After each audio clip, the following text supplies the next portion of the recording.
Qaranglar, bitta islomiy savol beraman, ilmingizni sinab ko'rasiz. Xo'pmi? Agar javobini topa olmasangiz, videoni ko'proq odam ko'rishiga hissa qo'shasiz. Sharti shu. Savolni eshiting. Xo'p, demak, musulmonlarni vafot etgan go'daklari, chaqaloqlari, ular qayoqqa ketadi vafot etgandan keyin? Ular qabrda hisob-kitob qilinmaydi.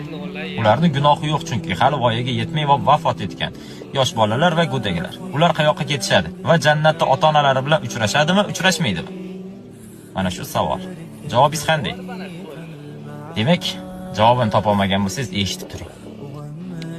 Musulmonlarning vafot etgan go'daklari jannat tog'larida yashaydilar. To ular qiyomat kuni ota-onalari bilan uchrashmagunga qadar Ibrohim alayhissalom va ayollari Sora onamizning qaramog'ida bo'ladilar. Qaranglar, masha Alloh, demak ota-onalari bilan albatta ko'rishadi ular jannatda. Ungacha esa jannatda Ibrohim alayhissalom va Sora